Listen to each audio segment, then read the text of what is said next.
Good morning.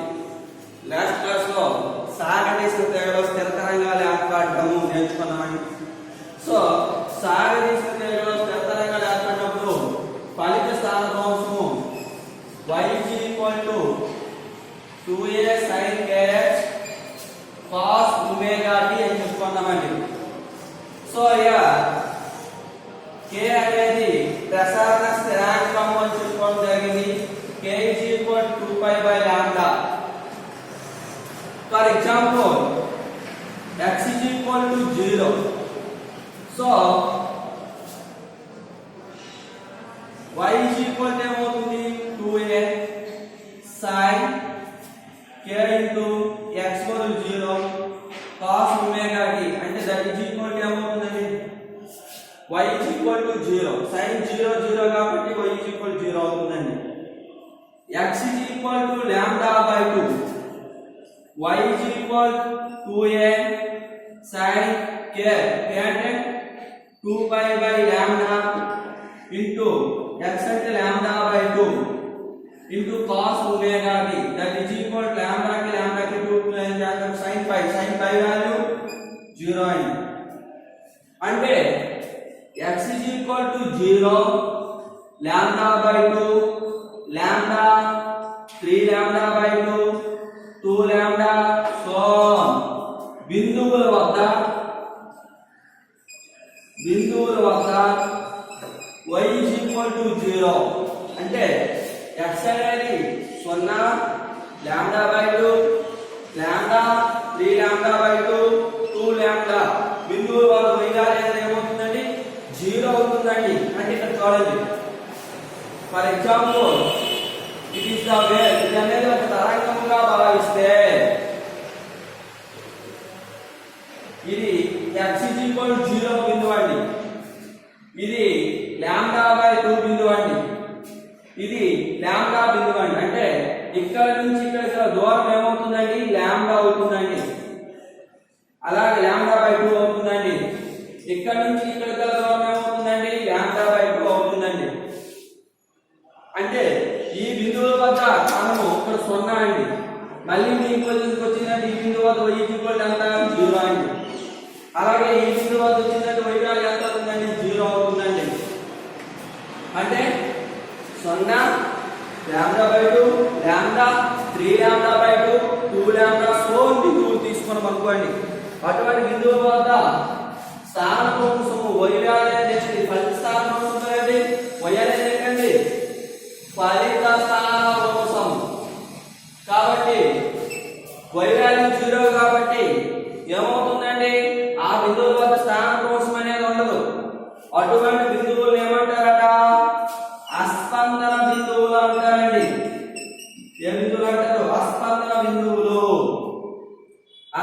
బిందువులు అని చెప్తారండి. అలాగే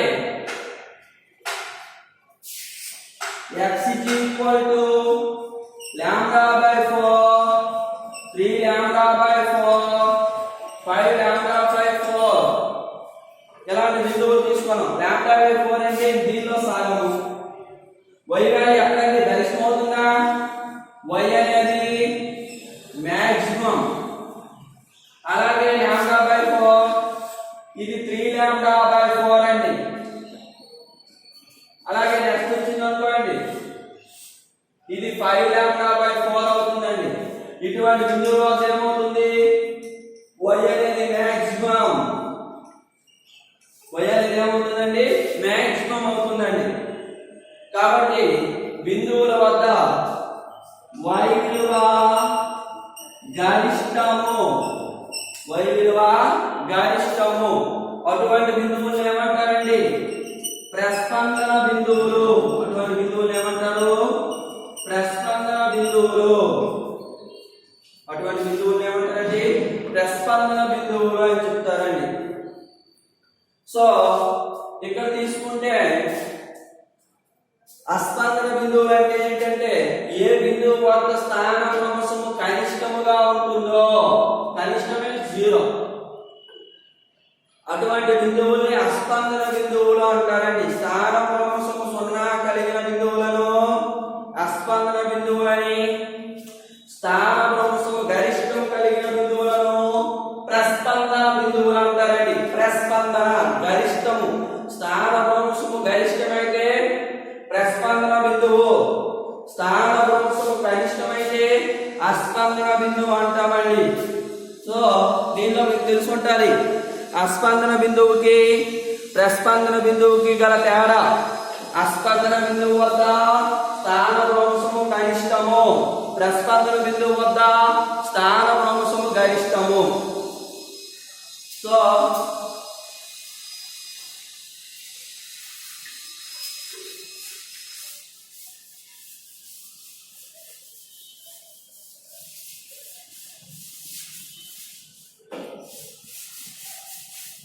సో ఒక తరంగం తీసుకుంటామండి. ఇలా ఒక తరంగాన్ని తీసుకోండి. ఇది x = 0 మెయిన్ పొజిషన్ అండి. ఈ బిందువు వద్ద స్థానభ్రంశం అనేది ఈ గీత మీద ఎక్కడ కూడా స్థానభ్రంశం అనేది ఉండదండి. ఈ గీత మీద ఎప్పుడు కూడా స్థానభ్రంశం అనేది y కూడా 0 అవుతుంది. అంటే x అక్షం మీద y విలువ ఏమవుతుందండి? ఇది y అక్షంగా భావించామనుకోండి. x అక్షం మీద y విలువ 0 కదా, అంటే ఈ బిందువు వద్ద y విలువ ఏమవుతుంది? 0. ఈ బిందువు వద్ద y విలువ ఏమవుతుంది? 0. ఈ బిందువు వద్ద y విలువ ఏమవుతుంది? 0. అంటే స్థానభ్రంశం అనేది ఉండదు. మరి స్థానభ్రంశం ఉండదు కాబట్టి ఈ బిందువులు ఏమంటారండి? అస్పందన బిందువులు అంటారండి. సో ఇదో ఒక అస్పందన బిందువు, ఇదో ఒక అస్పందన బిందువు అండి. రెండు అస్పందన బిందువుల మధ్య దూరం ఇప్పుడు కూడా λ/2. అర్థమవుతుందా? ఇది ఒక అస్పందన బిందువు, ఇది ఒక అస్పందన బిందువు. అలాగే ఇది అస్పందన బిందువు, ఇది అస్పందన బిందువు. ఈ రెండింటి మధ్య దూరము λ/2. అలాగే ఇది అస్పందన బిందువు, ఇది అస్పందన బిందువు. ఈ రెండింటి మధ్య దూరము λ/2. అంటే రెండు వరుస అస్పందన బిందువుల మధ్య దూరము λ/2 అండి. రెండు వరుస అస్పందన బిందువుల మధ్య దూరము λ/2. ఇందులో మధ్య బిందువు ఏమవుతుందండి? ఇక్కడ y విలువ అనేది గరిష్టము, y మాక్సిమం. ఇక్కడ y అనేది ఏమవుతుందండి? గరిష్టం అవుతుంది. అటువంటి బిందువులు ఏమంటారు? ప్రస్పందన బిందువులు. కాబట్టి ఒక అస్పందన బిందువుకి ప్రస్పందన బిందువు మధ్య దూరము λ/4. అలాగే ప్రస్పందన బిందువుకి అస్పందన బిందువు గల దూరము λ/4. అలాగే ఇది ఒక ప్రస్పందన బిందువు, ఇది ఒక ప్రస్పందన బిందువు. రెండు వరుస ప్రస్పందనాల మధ్య దూరము λ/2. రెండు వరుస అస్పందనాలు గాని, రెండు వరుస ప్రస్పందనాలు గాని, రెండు అస్పందన బిందువుల మధ్య దూరము గాని, రెండు వరుస ప్రస్పందన బిందువుల మధ్య గాని దూరం గాని λ/2 అండి. ఒక అస్పందనము ఒక ప్రస్పందనము మధ్య దూరము λ/4 అండి, λ/4. సో రెండు వరుస అస్పందన అస్పందన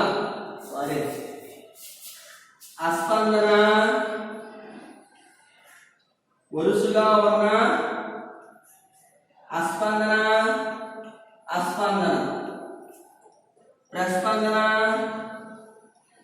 ప్రస్పందన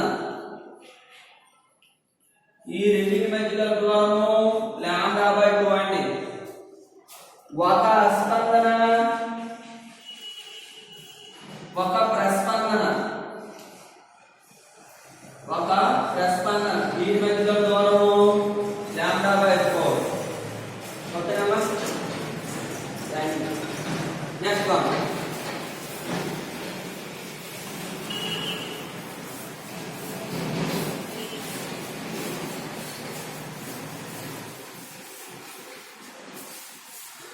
నెక్స్ట్ వన్. సాగదీసిన తీగలో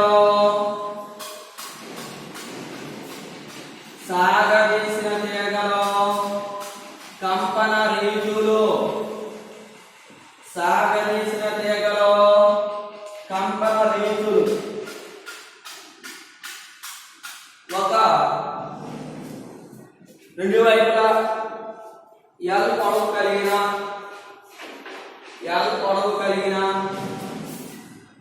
ఒక తీగ తీసుకోము.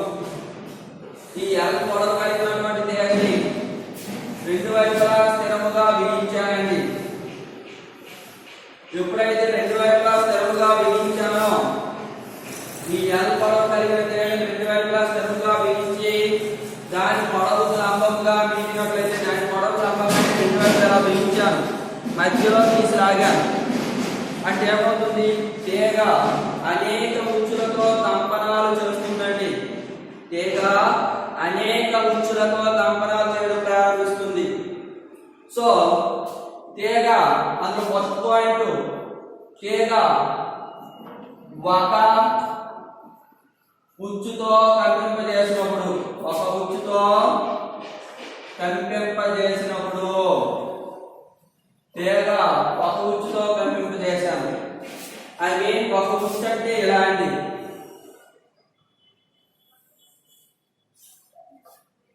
ఒక ఉచ్చుతో పొడవు కలిగినటువంటి తీగను కంపింపజేసినప్పుడు ఇక్కడ ఏంటంటే స్థానం కోసం సున్నా కాబట్టి అస్పందన బిందువు ఏర్పడుతుందండి. ఇక్కడ ఏమి ఏర్పడుతుంది? అస్పందన బిందువు ఏర్పడుతుందండి. రెండు అస్పందన బిందువుల మధ్య దూరం ఎంతండి? λ/2 అండి. సో తీగ ఒక ఉచ్చుతో కంపింపజేసినప్పుడు ఏమవుతుందండి? రెండు అస్పందన బిందువులు ఏర్పడతాయండి. రెండు అస్పందన బిందువులు ఏర్పడతాయి. సో రెండు అస్పందన బిందువులు ఏర్పడతాయి కాబట్టి రెండు అస్పందన బిందువుల మధ్య దూరం λ/2 అనేది దేనికి సమానం అవుతుంది? తీగ పొడవుకు సమానం అవుతుందండి. λ/2 L.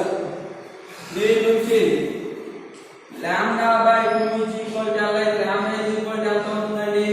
2L. λ/2 L అయితే λ ఏమవుతుంది? 2L. రెండు వైపు వెళ్తే గుణిస్తుంది. So λ 2L. సో మనకు తెలుసు గాలిలో ధ్వని వేగము v ఏమవుతుంది? ν1 λ అనుకుందాం. v ν1 λ అంటే ఏమవుతుంది? ν1 ఏమవుతుంది? v/λ. అంటే ν1 v/λ అంటే v/λ ఎంత వచ్చిందమ్మా? 2L. λ ν1 ఏమొచ్చిందండి? ν1 v/2L. ఇప్పుడు v ν1 λ అయితే ν1 v/λ ν1 తీగలో ఏర్పడిన తన్యత క్యాపిటల్ ని, రేఖీయ సాంద్రత స్మాల్ m అయితే, రేఖీయ సాంద్రత స్మాల్ m అయితే, తన్యత క్యాపిటల్ ని, రేఖీయ సాంద్రత స్మాల్ m అయితే తీగలో తిర్యక్ తరంగ వేగము v √T/m. v √T/m అనేది ఇక్కడ రేఖీయ సాంద్రత. సో v √T/m అండి. దీన్ని ఇందులో చూపిస్తాను. therefore ν1 v/2L కాబట్టి 1/2L v బదులు రాయొచ్చు √T/m అంటే ν1 1/2L √T/m. దీన్నే తీగలో ఏర్పడిన ప్రాథమిక పౌనఃపున్యము, తీగలో ఏర్పడిన ప్రాథమిక పౌనఃపున్యము అని చెప్తారండి. ప్రాథమిక పౌనఃపున్యము దీన్నే మొదటి అనుస్వరం అని కూడా అంటారండి. మొదటి అనుస్వరము. ఇది తీగ ఒక ఉచ్చుతో కంపింపజేస్తాను అంటే ఒక ఉచ్చు ఇలా తీగలో ఒక ఉచ్చుతో కంపింపజేసినప్పుడు రెండు అస్పందన బిందువులు ఏర్పడుతున్నాయి. రెండు అస్పందన బిందువుల మధ్య దూరం λ/2 L అండి. λ 2L గాలిలో ధ్వని వేగము, తిర్యక్ తరంగ వేగము దాని నుంచి ఏర్పాటు చేస్తాం. ఓకేనండి. నెక్స్ట్ వన్, తీగ L పొడవు కలిగినటువంటి తీగ రెండు ఉచ్చులతో కంపింపజేస్తే సో రెండు ఉచ్చులతో కంపింపజేసినప్పుడు ఎలా ఉంటుంది? రెండు ఉచ్చులతో కంపింపజేసినప్పుడు ఎలా ఉంటుందండి? రెండు రావాలి అంటే ఎలా?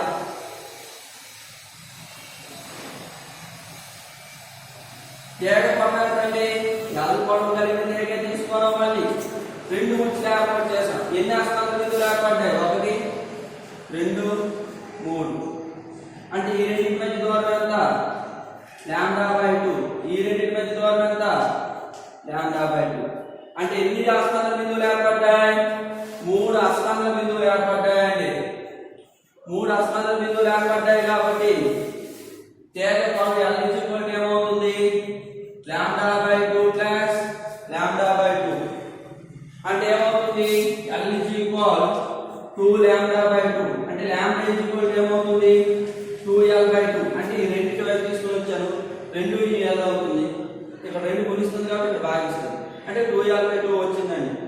జాయిలో ధ్రువవేగం v ν2λ అయితే ν2 λ రాయొచ్చండి. ν2 λ/2l/2 రాయొచ్చా? అంటే v/2l/2 అంటే 2 మీద కింద అనుకోండి. ν2 2v/2l. సేమ్ తీగలో ఏర్పడిన కి స్మాల్ m అయినప్పుడు v √t/m. అంటే ఇక్కడ ఎంత వచ్చిందండి? ν2 2 వచ్చింది. అంటే ఇక్కడ ఏమవుతుందండి? 2 అవుతుందండి. అంటే ఏమవుతుందండి? ν2 అంటే దీని నుంచి రాయొచ్చండి. దీని నుంచి ν2 రాయొచ్చు 2 × 1/2l √t/m. అంటే ఏంటి? ν2 2 × 1/2l √t/m అంటే ఏంటండి? ν1 అంటే దీన్ని ఏమంటారంటే రెండవ అనుస్వరము లేదా మొదటి అతిస్వరము. దీన్ని రెండవ అనుస్వరము లేదా మొదటి అతిస్వరము అంటారండి. రెండవ అనుస్వరము లేదా మొదటి అతిస్వరము అంటారండి. అలాగే తీగ 3 ఉచ్చులతో కంపింపజేస్తే ఏంటండి? 3 ఉచ్చులు. తీగ 3 ఉచ్చులతో కంపింపజేసినప్పుడు ఒకసారి చెక్ చేయాలి. అంటే ఈసారి ఎన్నవుతుంది? L పొడవు కలిగినటువంటి తీగ తీసుకున్నాం. ఎన్ని ఉచ్చులండి? 1 2 3. అంటే ఇలా తీగ 3 ఉచ్చులు. అంటే ఈ రెండింటి మధ్య దూరం ఎంతండి? λ/2. ఈ రెండింటి మధ్య దూరం ఎంతండి? λ/2. ఈ రెండింటి మధ్య దూరం ఎంతండి? λ/2.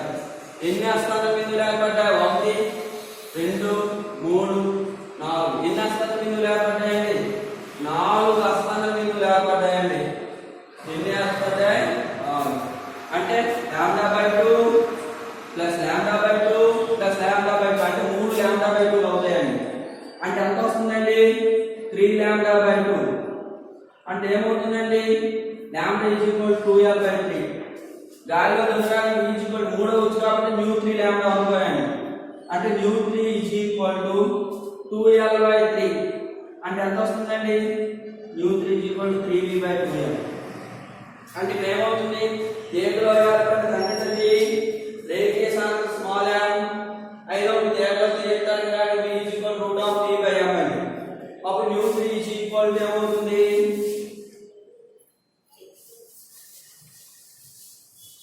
ν3 3v/2l కదండి. అంటే 3v/2l × √t/m. అంటే ν3 3 × 1/2l √t/m. అంటే ν3 ఏమైందండి? 3ν1. దీన్నే మూడవ అనుస్వరము లేదా రెండవ అతిస్వరము అంటారండి. రెండవ అతిస్వరం. ఇప్పుడు మనం చూసుకుంటే ఫస్ట్ ν1 ఏమొచ్చిందండి? 1/2l √t/m.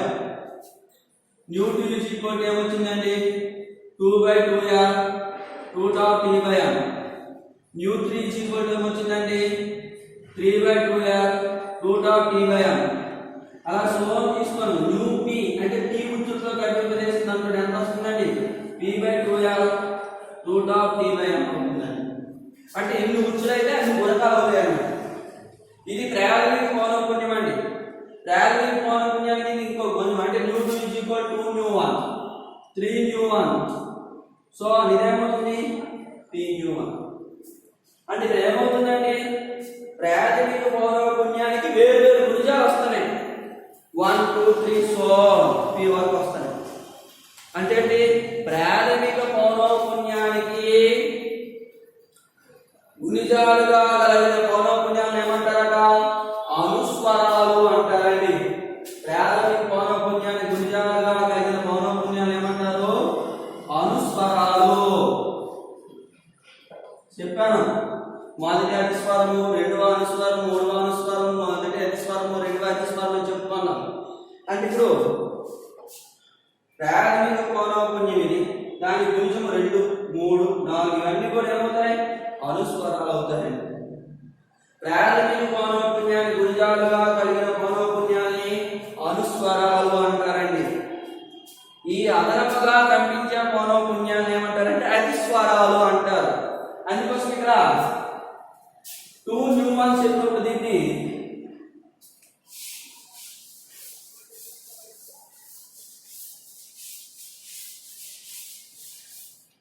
New 1 is equal to 1/2r root of t by m అన్నాం. దీన్ని ఏమన్నా మొదటి అనుస్వరం అని చెప్పుకున్నాం.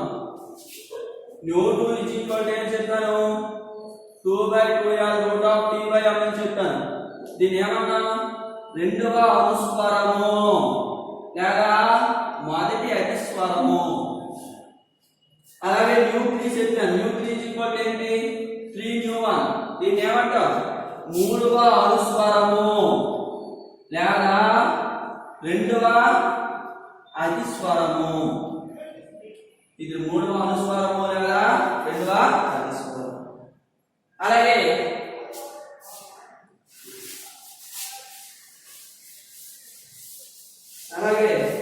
న్యూ p అయింది. న్యూ p ఈజ్ ఈక్వల్ ఏం చెప్పాను p/2r route t by m అవుతుందని చెప్తాను. అంటే దీన్ని ఏం రాయొచ్చు p into 1/2r route of t by m అని రాయొచ్చు. అంటే ఇక్కడ ఏం రాయొచ్చు p into new 1 new p is equal to p into new 1. దీన్ని ఏమంటారట p వ అనుస్వరము. p వ అనుస్వరము లేదా ఇందులో ఒకటి తగ్గించండి. అంటే p-1 వ అతిస్వరము. p-1 వ అతిస్వరము అంటారండి. ఇది సాగదీసిన తీగలో కంపన రీతులు. రేపు కంపన నియమాలు చెప్తారండి. రీతులు వేరు నియమాలు వేరు. ఇదంతా కలిపి ఒక 8 మార్కుల క్వశ్చన్ నిన్నటి నుంచి చెప్తాను.